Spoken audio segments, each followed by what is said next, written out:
Hello students, welcome to Sentinels online classes. Students, we are working from home. So in this video we are going to solve the rest question of exercise 5.2.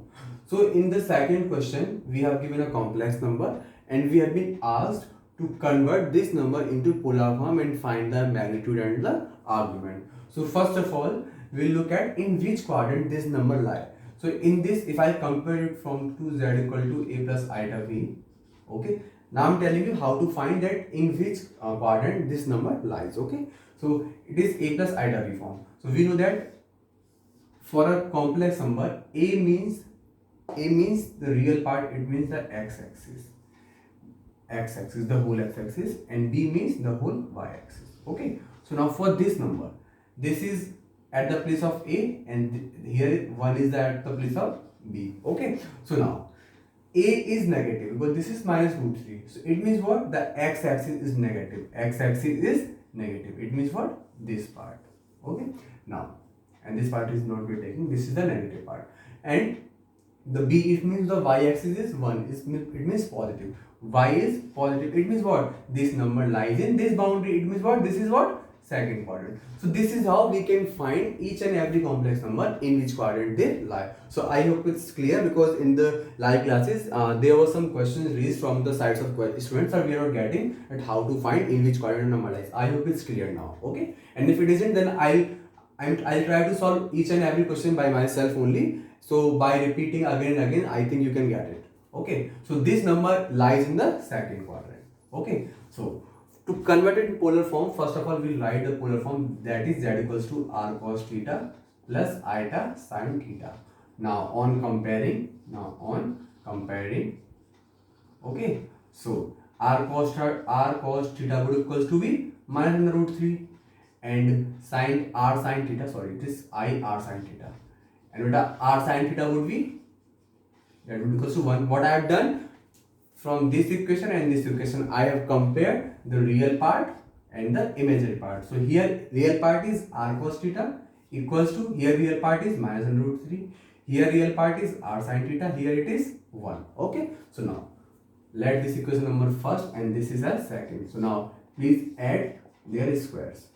It means what? R square cos square theta plus r square sin square theta equals to minus under root 3 square plus 1 square. It means what? Minus root 3 square is 3 plus 1 square is 1. 3 plus 1 is 4. So from here take r square as a common. So we'll get cos square theta plus sin square theta equals to 4. And because we know that this equals to 1, it means what? R square equals to 4.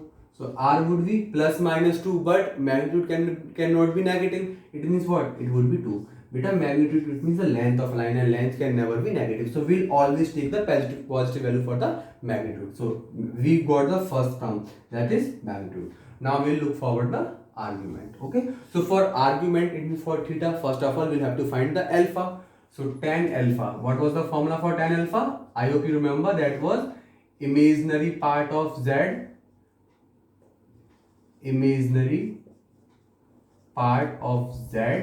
upon real part of z. Okay students, so now tan alpha equals to, here imaginary part of z is imaginary part, the coefficient of I, it is 1 upon, and real part is minus under root 3.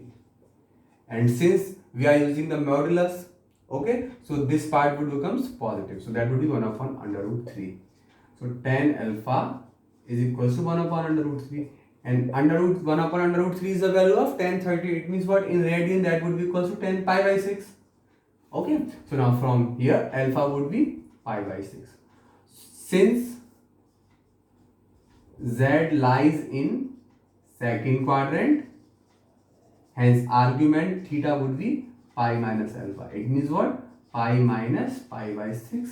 So 6 pi minus pi, 5 pi by 6. So this is our answer. Theta equals to 5 pi by 6. Hence the polar form would be z equals to r cos theta. It means what? 2 cos 5 pi by 6 plus iota r sin theta. R is 2 to 2i sin 5 pi by 6. This is the answer. Okay friends, now please pause the video and note it down.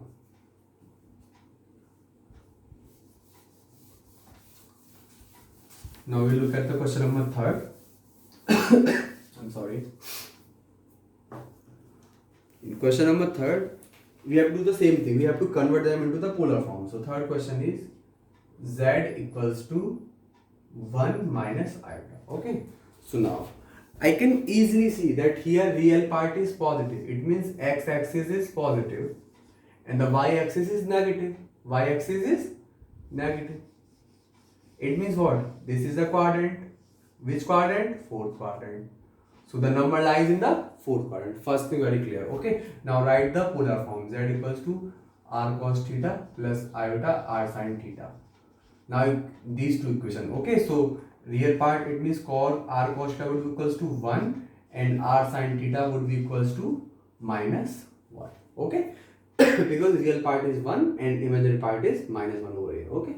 So now, so squaring these two equations and we'll add up. Okay. So that would be r square cos square theta plus sin square theta equals to 1 square is 1 minus 1 square is also 1. So that would be 1 plus 1, it means 2. That would be equals to 1. So r would be under root 2. Okay students. Now I'll talk about the argument. So first of all alpha. So it means tan alpha. Tan alpha would be z imaginary upon z real. Okay. So tan alpha equals to z imaginary is minus 1 and z real is 1. It means what? They would be minus 1 and since we are using modulus, that would be simply plus 1. So tan alpha is equals to 1, which is equals to tan 45, or in radian that would be tan pi by 4. So here alpha would be pi by 4. Since z lies in fourth quadrant, but in fourth quadrant, theta equals to minus alpha. It means what? That the argument is equals to minus pi by 4. So now I have got the argument, I have got the magnitude, hence the number in polar form would be equals to z equals to r cos theta. It means what? Under root 2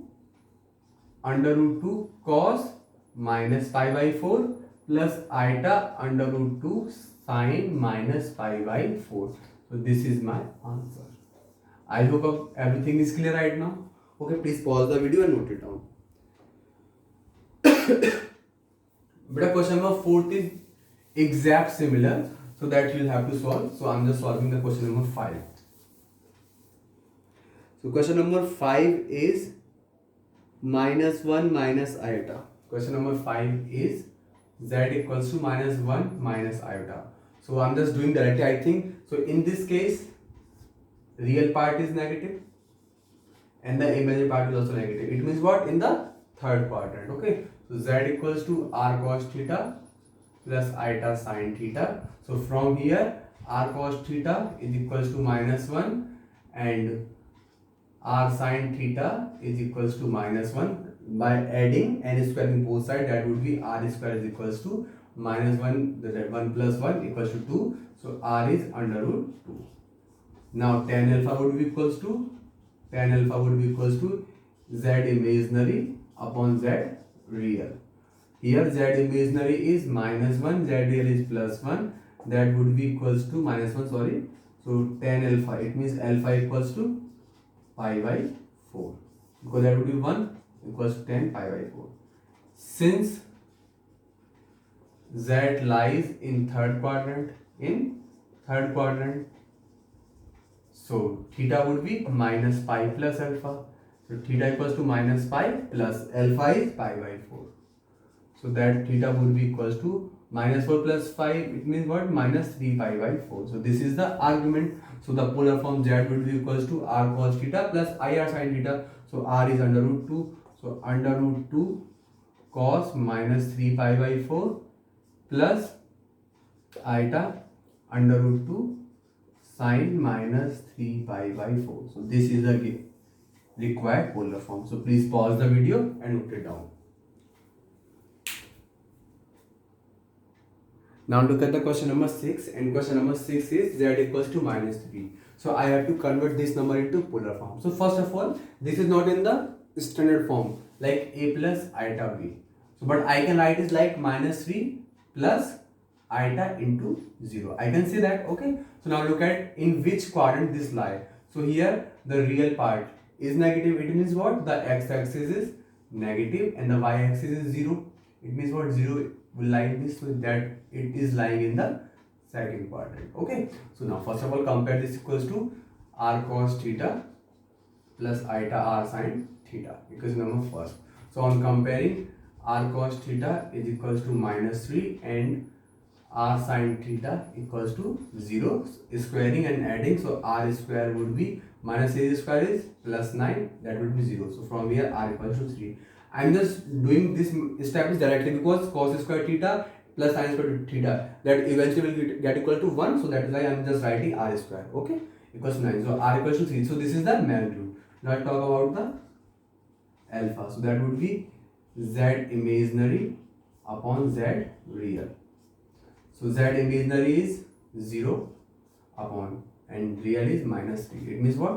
If I divide any number by 0, that would be equals to 0. Sorry, if I divide 0 by any number, that would be equals to 0. So from here tan alpha equals to 0. It means what? Tan 0. It means what? Alpha equals to 0. Okay, since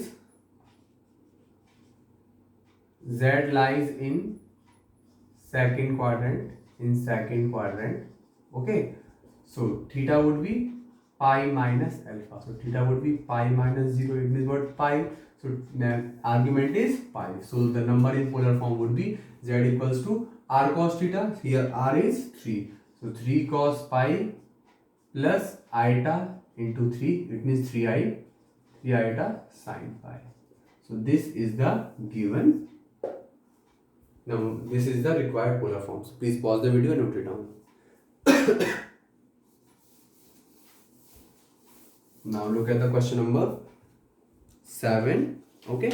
So in question number 7, the number is z equals to under root 3 plus iota, and I am just writing the question number 8 as well. That is z equals to iota. Okay. So real part is positive, imaginary part is also positive. It means lies in the first quadrant. So z equals to r cos theta plus iota r sin theta. Okay, this is the polar form. Now compare these two equations. So r cos theta is equals to under root 3 and r sin theta is equals to 1. So on squaring and adding these two equations, we will get r square equals to 3 plus 1, 4. It means what? R is equal to 2. Now tan alpha would be z imaginary. It means 1 upon z real. That means 1 upon under root 3. And 1 upon under root 3 is the value of tan pi by 6, and tan 30. So from here alpha would be pi by 6. Since z lies in first quadrant, it means what? Theta equals to alpha. So theta equals to pi by 6. So hence the polar form would be z equals to r. R is 2. So 2 cos pi by 6 plus 2 iota sin pi by 6. So this is the required polar form of this number root 3 plus iota. Now for question number 8, z equals to I. So first of all I have to write in the standard form. It means what? Z equals to 0 plus iota. So now it is in the form of a plus iota b. Here a equals to 0 and b equals to 1. So here also 0, it means what? This line, and imaginary part is also positive. It means what? The first quadrant. Okay. So now from here you will do it by yourself. Z equals to r cos theta plus iota r sin theta. So from here r cos theta would be 0 and r sin theta would be 1. Now onward you will solve it. Okay, this is similar to the question number 6. Okay, I hope you can solve it. So now please pause the video and note it down.